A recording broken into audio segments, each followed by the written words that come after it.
नमस्कार किसान भाइयों। मैं उम्मीद करता हूँ आप सब लोग अच्छे होंगे, स्वस्थ होंगे।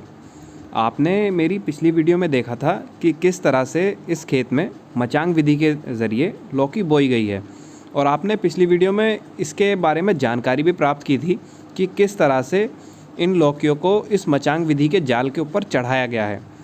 और मैं इस वीडियो में आपको दिखाने वाला हूँ कि किस तरह से अगर किसान भाई थोड़ी सी मेहनत करें और सह-फसली का जो कॉन्सेप्ट है उसे अपनाएं तो अपनी आमदनी को कैसे बढ़ा सकते हैं।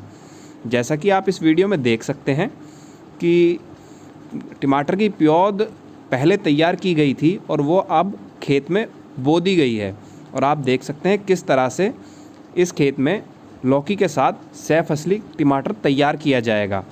और मैं ये नहीं कहता कि ये टमाटर कल को ही फसल जो बोई गई है ये कल को ही फल देने लगेगी, उसमें टाइम लगेगा।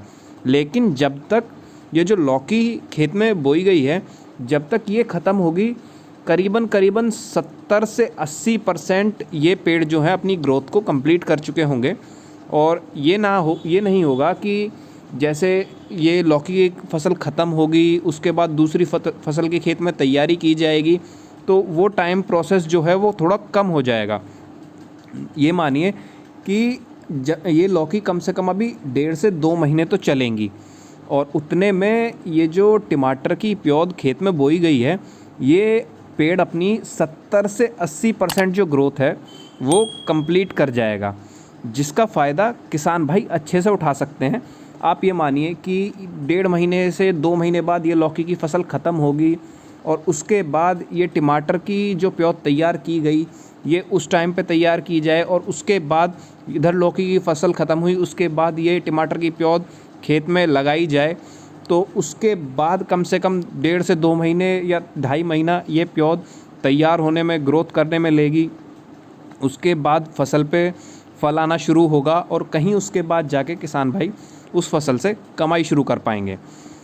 तो वो प्रोसेस जो है, अगर सह-फसली का कॉन्सेप्ट किसान अपनाए, जैसे कि इस खेत में आप देख सकते हैं, इस वीडियो में देख सकते हैं कि अपनाया गया है, तो वो प्रोसेस का जो टाइम है वो किसान भाई कम कर सकते हैं। ये प्रोसेस सभी खेतों में नहीं हो सकता, लेकिन जैसे इस मचांग के खेत में, मचांग की जो लौकी बोई गई है, इसमें हो सकता है। क्यों? टमाटर जो है वो मचांग के नीचे रहेगा, वो नीचे तैयार होगा, और लौकी की फसल जो है वो मचांग के ऊपर चल रही है। मचांग का जो जाल है उसके ऊपर लौकी की फसल चल रही है, तो जाल के नीचे ये टमाटर की फसल अच्छे से ग्रोथ कर पाएगी, अच्छे से तैयार हो पाएगी। और जैसे कि किसान भाई लागत टमाटर में लगाएंगे, या ये मानिए लौकी में भी अगर कुछ लागत लगाएंगे, तो उस लागत का फ़ायदा दोनों फसलों को मिलेगा। दोनों फसलें उस लागत से अच्छी ग्रोथ करेंगी।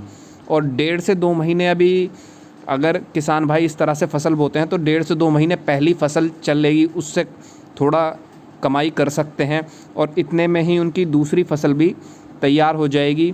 और मैं ये नहीं कहता कि जितने पहली फसल ख़त्म होगी इतने ही दूसरी फसल तैयार हो जाएगी, उसके बाद भी थोड़ा सा टाइम लगेगा, पर उतना नहीं लगेगा जितना इस फसल के बाद अगर फसल बोई जाती तो।